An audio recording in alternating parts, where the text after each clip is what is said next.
immigration camps, many of which were recently turned into transition camps or ma'abarot, in the wake of increasing influx of Jewish immigrants, are constantly popping up across Israel.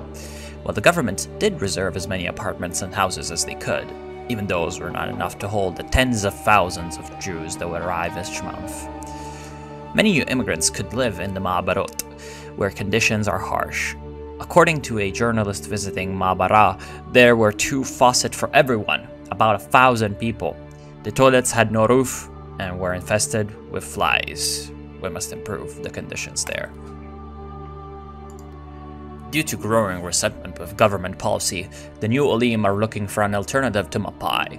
There are currently 2 parties that represent the alternative: the right-wing Herut, which criticizes Mapai day and night, and the hardline socialist Mapam, which works to end racial discrimination in the country. So, here is essentially what allows you to pick between different parties in your first election. So, normally only the General Zionist or the Mapai have any shot at winning, so those are the ones you can pick. But if you want to play as the Mapam or the Herut or the Herut Religious Alliance, you have to piss the fuck off the Olim, the newly arriving immigrants in Israel. And essentially, we are gonna go for the Herut. So Herut's anti-Mapai rhetoric wins them over.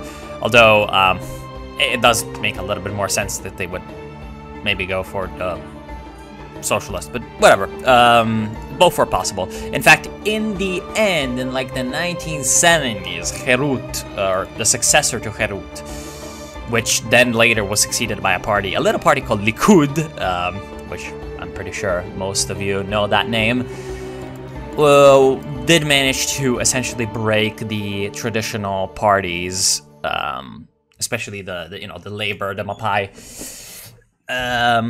through, again, this influx of people that eventually were sort of feeling disenfranchised with the quote-unquote, mainstream establishment.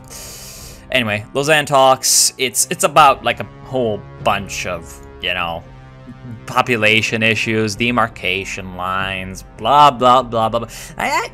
Now, real talk, I actually despise, I just realized this kind of, refreshing my glorious knowledge that is not very existing of the region in this time period. I really, really despise when, like, history focuses so much on, like, because they were negotiating over the demarcation line and, like, the population here and the population there. Because it's like, really now, is history really determined by a bunch of, essentially, technicians? This is what we're talking about. Diplomatizing over like 50,000 people here, a line there, doing that. Not really. Like, if Israel wasn't supported at the right time, at the right place by the US, both the USSR and the United States, it would have existed in the first place. I don't know. It's kind of, there's so much focus on,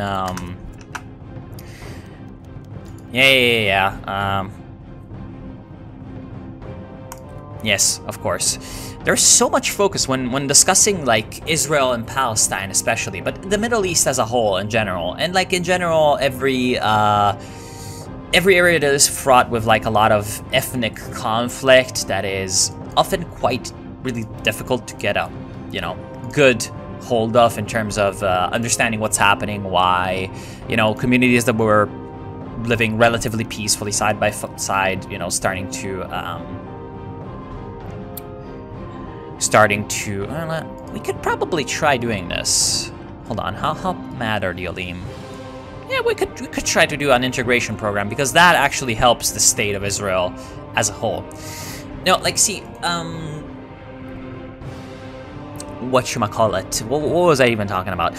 It's kind of annoying how you get focused, you get like such a technicality-focused narrative about these conflicts. This is the same with Yugoslavia. Like, a lot of people are like, oh, but like here, the fucking Brčko corridor here and there, this community here and there. And it's like, is this really what should be learned from this, you know? Like, are we talking about the greater geopolitical situation? Are we talking about social processes within these countries? No, we're not. We're talking about technicalities of, like, you know, negotiations breaking down over this one thing. And it's like kind of dumb, not gonna lie. But whatever, that's just a pet peeve of mine. So, what after I got digressed there. What were we actually looking for? Yes, we were looking for designate Jerusalem as the capital. Yeah, even like things like, oh, Jerusalem as the capital, like fucking Donald Trump is like, we recognize Jerusalem as the capital of Israel. Like, de facto, Jerusalem has been the capital of Israel since basically, you know, 1950 or whatever. And does it really matter? Like, does it really matter? It's a symbol. Symbols matter, but they're not determining factors in history, are they? I don't know. It's just fucking ignore me. Ignore me. Ooh, yeah, we have a ton of political power. Federal agencies, stability and war support. Ooh. Yes, we can do a police state. I love police state. Police states sounds like a great idea. Nominal education system sounds pretty useful. The Lebanese-Israeli ceasefire. Amazing! Now, Lebanon is a complex subject, so we're not going to talk about it. Population growth minus 20%. Production efficiency cap plus 5%. Yeah, I'd like some population. But it's not really that necessary right now because our monthly population growth is so small already. Infrastructure, construction speed, free repair, fuel storage capacity. Fuel storage capacity sounds quite useful. Oh, damn, that's expensive.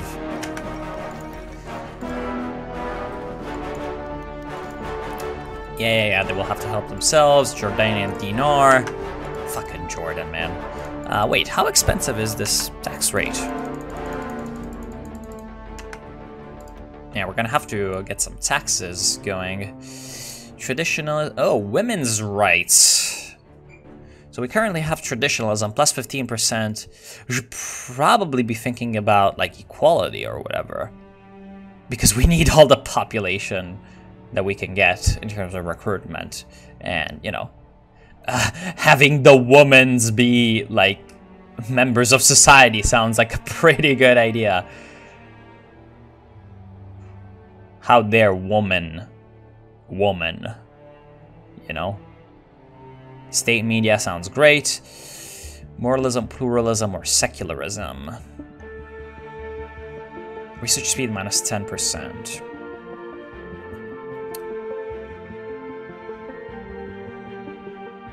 I suppose secularism might be pretty decent, but I'm not sure. See, your ruling party determines what policies you can go for, so I probably don't want to change any of this until I'm actually switched over to Herut.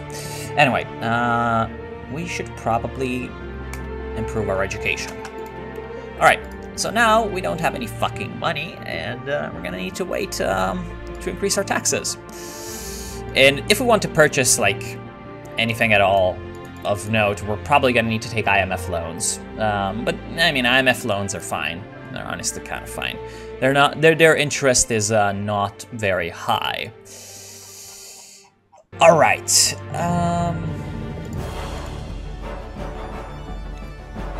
For example, purchasing 100 support equipment is $10 billion, which is our entire current treasury.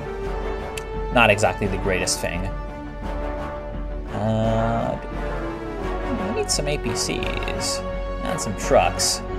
Perhaps purchasing trucks is a pretty good idea. Oh, that's $20 billion. That's expensive. Early light jet. What is even a light jet? I'm guessing it's like a trainer, right? Or maybe recon jet?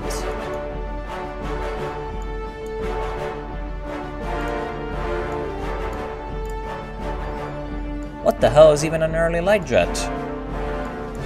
Oh, there we go, light jet 1. That's better than our current fighters. What the hell is a Yorek? It's a Spitfire, right? Yeah, it's a Spitfire with Mustang.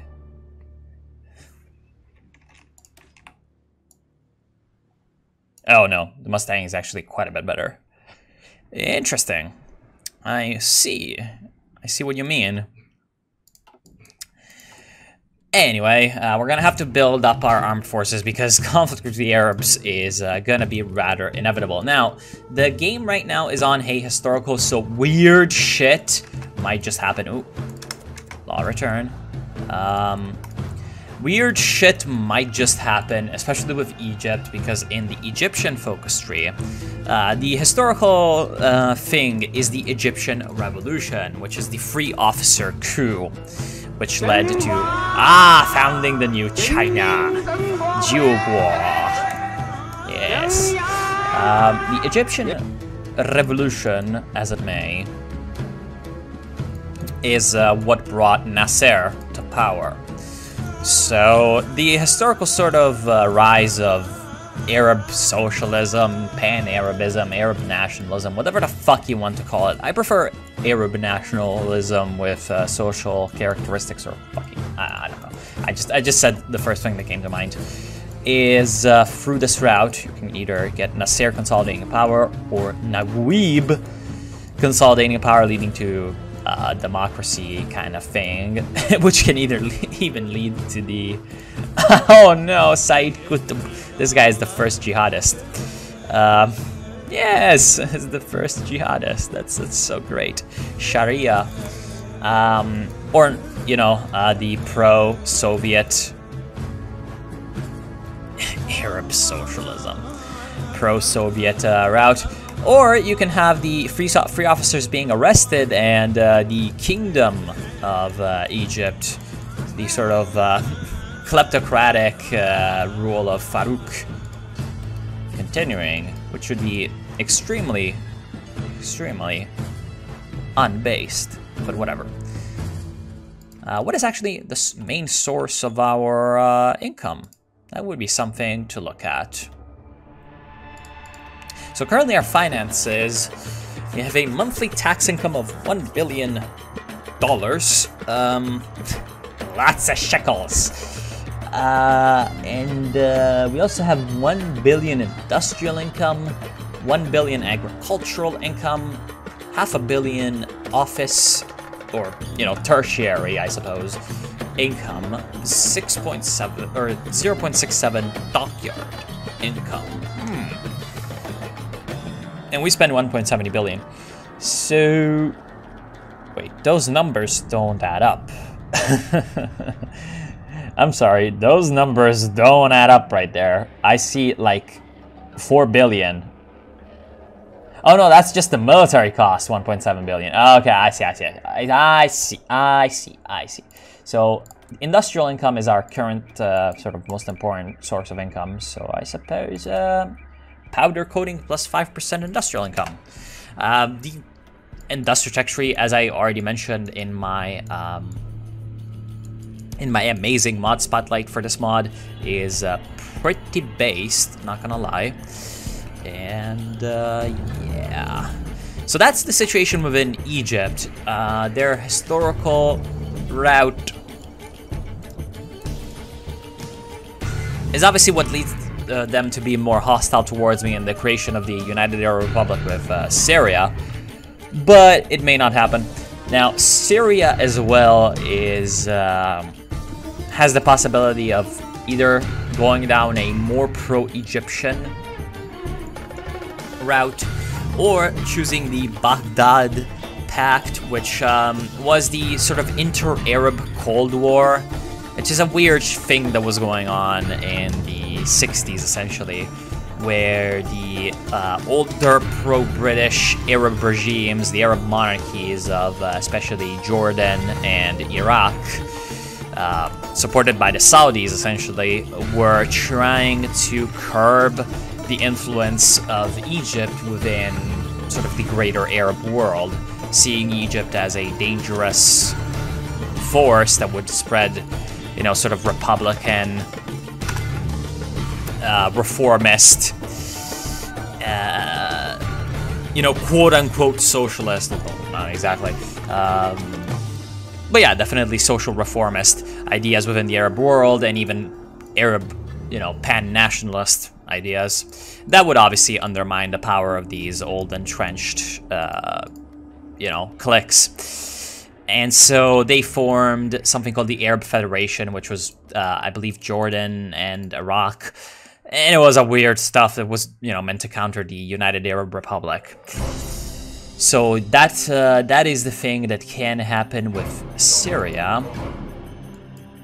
And I believe the Arab Federation route can also have a few... Yeah, it can split off. Either they can choose a Hashemite monarchy and, you know, essentially try to kill us. Because, of course. Or they can have a sort of ultra-nationalist dictatorship under the Syrian Social Nationalist Party, the SNP, the famous, the famous great, totally not Nazi party. And they can try to kill us as well, but they can also try to kill everyone else. In which, but you know, in this case, they are only trying to kill us. And I suppose Lebanon as well. So that's Syria, of course. And the last sort of regional Arab power is obviously Jordan.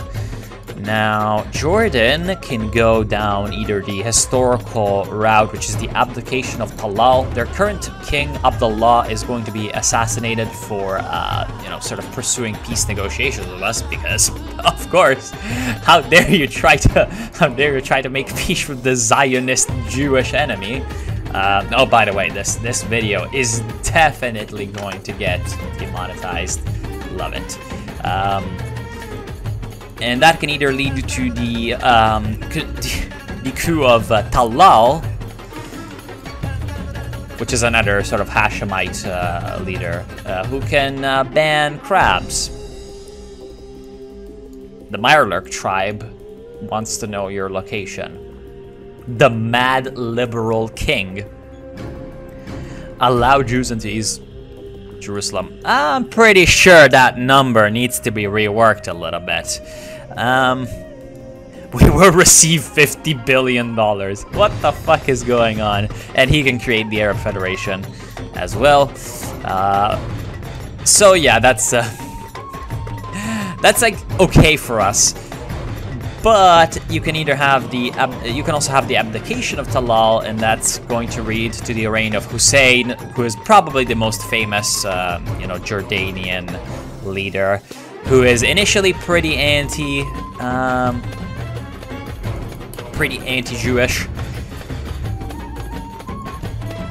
And you can either have another free officer coup, which can lead into the pro-Nasserite UAR, pro sort of anti-Israel stuff, or, you know, Hussein consolidating power and also forming the Arab Federation. Now, the whole Hussein-Nasser relationship is, like, absolutely, like, insane and complicated, but whatever. So here we are, just sort of stuck in the middle of these Arab madmen. Now, there's also Iraq, who have their own Abdullah, their own King Abdullah. Again, he's also a Hashemite.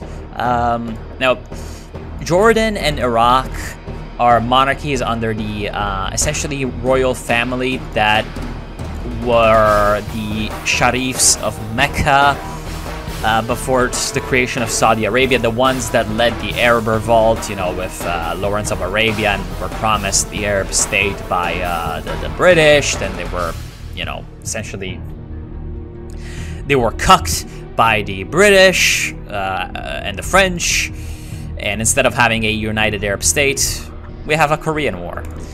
We don't particularly care about the Korean War right about now. And instead of having the United Arab State, you have two mandatory countries that were essentially British puppets under the two sons of the old Hashemite Hussein, I believe his name was Hussein. Maybe it was another name, but I'm pretty sure he was a Hussein as well. And essentially they became, these two kingdoms became Iraq and Transjordan, which later became Jordan. So this is just like, what the fuck, but you know, it's basically just Britain being Britain and not really not really caring about, you know, its territory. Anyway, Iraq is supremely complex in this time period, and I have no idea what's going on, so I'm not even going to try to understand it. And if the Iraqis invade me, because they're probably going to want to invade me, if the Iraqis invade me, you know, we're just gonna chalk it up to Arabs being racist against Israel or something. Desert tactics. Who would have thunk it? That's a good idea. Now, we want to research weapons of mass destruction, because we want to gas these people. Yes! Anyway, that's gonna be the end of the episode on a totally great note. And next up, we're gonna have, I believe, the 1951 elections, and we're gonna see how things progress in the good old land of milk and honey. So yeah, thank you all for watching. Hope you've enjoyed, and I'll see you soon.